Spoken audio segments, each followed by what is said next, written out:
You know, people believe a lot of interesting things.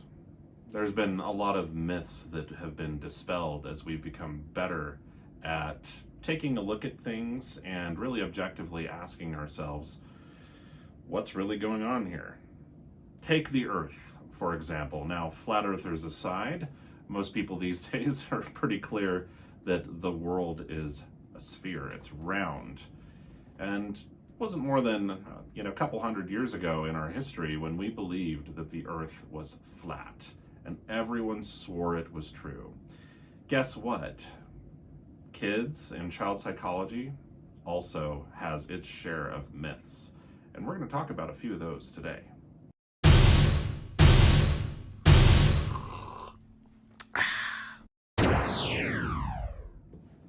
Hi out there. This is Dr. Brett Pierce, child psychologist, coming at you with another video where I talk about myths about kids and childhood. I seem to like that subject a lot. I am very fascinated by myths and I enjoy dispelling them a great deal. But before we dive into that subject, it is time for the 3 T's.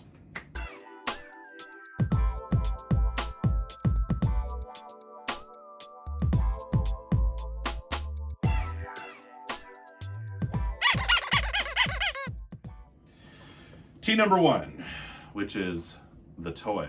And since we're talking about myths, I thought I'd show you this nifty dragon statue thing that I found at a thrift store. Super cool. It's really heavy. It's made of pewter. Mythological creature, dragons. And the drink tea that we're drinking today out of my froggy mug is some nice matcha green tea. Love the stuff. Not everyone likes it though. Some people say it tastes grassy. I think it tastes grassy, but I like it. And then finally, the 3rd T for today, which is the talk. And the talk today is about 3 myths about childhood. And there's a good chance that this will turn into a series of some kind at some point. So, without further ado, let's dive in to 3 things that I consider to be myths. Myth number 1, kids are egocentric. They don't have empathy for other people, and they somehow sort of should. Now, obviously, if you're talking about the word kids broadly, say like 0 through 18, there's a big difference between a 2-year-old and an 18-year-old, at least there should be. But when we're talking about young kids, it's a myth that young kids should have empathy for others. Now, before you freak out and click away from this video, hear me out here because I'm speaking very technically. Young kids really don't have the machinery to have a lot of empathy for others. They can certainly have care and concern and love and affection for others, but the ability to put yourself in someone else's shoes and imagine what it would feel like to do as they do, to be in their circumstances, that's actually a very sophisticated cognitive skill. And it really doesn't start to develop until a kid is about 4 years old. And even then, it's not like it just develops. It only starts to develop in some real, obvious, concrete ways. And there is some pretty cool research that's been done on that subject that really shows a lot of evidence to support this. But one thing that I talk a lot with parents about is how it's important for us not to worry too much about young kids having all this empathy for others.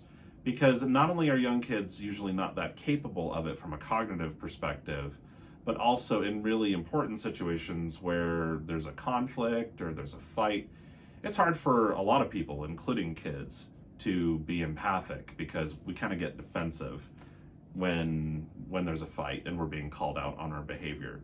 So that's one big thing that I consider to be a myth about kids, is that kids should have all this empathy for others. And I sometimes work with folks who are dealing with a 3, 4, 5, 6-year-old, and they're going, well, this kid really needs to understand what it's like for me. And my response to them is not really. Kids just aren't really that capable of doing that. And it's a little bit of a myth to even really associate that subject with kids. Again, can kids be sensitive and be caring and have positive feelings for others? Of course. But empathy is a pretty high order thing that is just above the pay grade of most kids, particularly young kids. So there it is. Myth number 1 about kids. Myth number 2 about kids.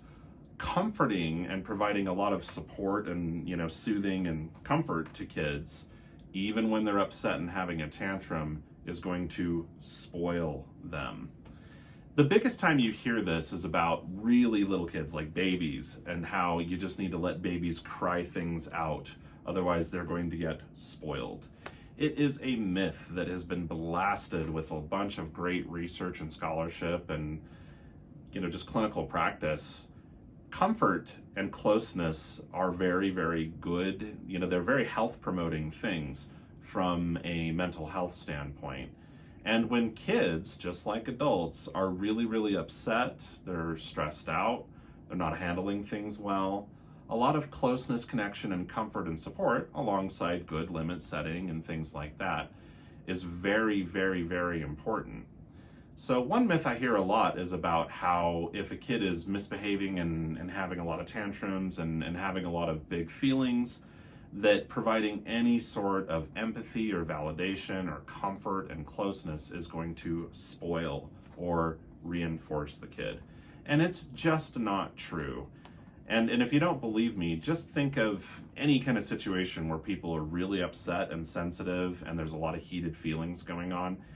And, just show me how, not using empathy and validation and closeness alongside assertiveness is going to get anywhere. It just doesn't work. And we have a plethora of evidence indicating that kids just benefit across the board from closeness. Now, just to point something out, I'm certainly not saying that if you have a kid who's freaking out because we said, hey, no, you can't have ice cream for dinner, and the kid's freaking out, that we just give them ice cream. No. That is indeed giving in and probably would be reinforcing to something. But if the kid's flopped on the floor and screaming and crying and out of control that they're so upset, then providing comfort and validation and soothing is perfectly appropriate. So closeness, comfort, and support does not spoil kids, I promise you. All right, let's move on to number 3, myth number 3 about kids. This one is very similar to number 1 in that it has to do with cognitive limitations for young kids, but we're going to call it the myth about young kids needing to be honest and learning how to be honest. And the reason that I think this is a myth is because there's a phenomenon called normal lying in kids, which is to say it is very normal for youngish kids, like 0 through 7, 0 through 8-ish, to say things that are not true quite frequently. And whether or not you're talking about creating stories that are not true or lying or in the way that we might use the word lying, the bottom line is young kids don't really have the cognitive machinery to be able to go, okay, so here is what my memory is telling me, here is what the demands of my ego is telling me, here is what would get me out of trouble, here is what my imagination tells me, and here is what objective truth is. And as I lay all that out, you're probably starting to get the point. Kids just don't usually have a great ability to really tell themselves what the objective truth is. And again, that ability starts to develop across time as kids start to grow and learn and as their brains develop. But the ability to be like, well, I want to say that because that would get me out of trouble, and it would also save my self-image because, very few people like admitting when they've made a mistake or done something wrong. But that's not what objectively happened. So, okay, I guess I'm going to tell the truth. That's a pretty sophisticated cognitive skill, which is why, by the way, I usually don't worry too much about questioning kids as to what happened. It doesn't mean I don't do it at all. I'm just not really that worried about it.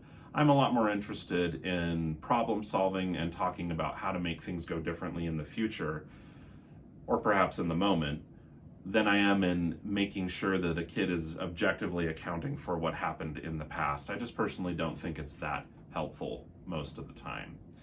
So that's another myth about kids, is that young kids in particular should be able to be honest in a way that an older kid or an adult, teenager should be able to be, and it's just not true. Mostly for developmental reasons. Kids just don't have the machinery to be able to handle understanding the truth in the same way that an older brain, I guess, would be able to do.